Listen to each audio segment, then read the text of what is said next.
But actually, that does bring me up a question I want to ask you. It does still freak me out. My phone listens to me because my news feed keeps on curating based on conversation versus search. Hmm. And there's days that I'm like, this is pretty neat. But then there's days I'm like, it's a little bit creepy because it's pretty high, finely tuned. I was talking about skiing.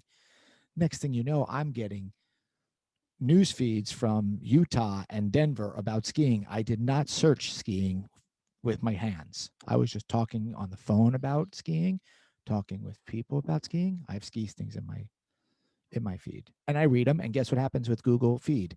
I get more ski Yep, things.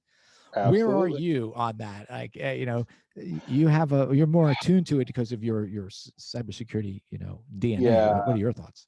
So I was one of those guys that for years refused to have a grocery store club card, membership card, right? Because why does Ralph's need to know how much toilet paper, what brand of toilet paper I buy? Um, about 5 years ago, I made my peace with it. I said, you know what? They already know all this other stuff about me. They being the data aggregators of the world. It is a little creepy, and I'll tell you my favorite story. And I have no idea if this is true. It's how it was relayed to me. So if somebody out there listening throws a bullshit flag, I won't judge you. But the story goes like this: a woman and her husband were at a concert, and they're having a grand old time listening to the music, and she's posting pictures to Facebook, her Facebook feed. Like a week later, she gets this a friend suggestion from Facebook, and she doesn't know this person. She can't figure out why she should be friends. So she connects with her and says, Facebook thinks we should be friends. Why? Who are you? Why would Facebook even know that? Apparently, this other person was also at that concert, two seats down, and because they were sitting next to each other or in proximity to each other for the 2-hour concert, Facebook assumed that they knew each other. That's the kind of stuff that creeps the shit out of me because it's making connections between two random data points that one probably don't need to be made, but two that has the ability to make those connections. That's terrifying. Now, the way to get around that, at least on the Google side, I think, is to go in every 30 days or so and delete your data or set it to delete after, I think it's either 3 months or 6 months. You could set it to automatically delete. So I do that. So it sort of drops all those things that a year and a half ago it heard me say randomly that I like macaroni salad to my girlfriend, and now all of a sudden that's all I get are ads for macaroni salad.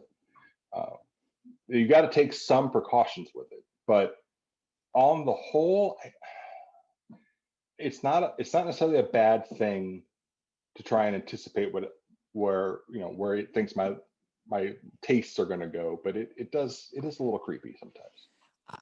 I I think about this topic quite a bit, and the reason why I think it's creepy, but I can't look away, uh, is that it's just so accurate.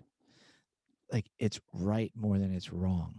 So that's the crazy part. So it'd be interesting if like you get a search and you're like, yeah, I just didn't understand it, and they missed. But it's I agree. The creepy part for me is how good it is, and maybe the word creepy is not good, but it's good. It is Like you good. Have you said, ever? like that's what's creepy about it. And I'm also, for the listeners, I'm the person who loses their phone like every couple months or something like that. And that's for me the worst part of losing my phone. When I turn it back on, I'm like, fuck, I got to teach my phone again, like what I like. Because it's like, to your point, I would never delete my data like you did just because of like, shit, I got to retrain my personal assistant. I have to retrain. Like I like that, but I'm freaked out about it. But I am giving you more data so my life runs smoother. Yeah, there's this semi-famous cartoon by XKCD where a guy walks into a neighbor's house and screams out, "I want to order 4,000 cans of cream corn." He's like, "What are you doing?" So I'm just making sure that there's no AI in the building, so you don't get suddenly 4,000 cans of cream corn in your mail. I always thought that was sort of classic, and that's probably 5 years old now too. So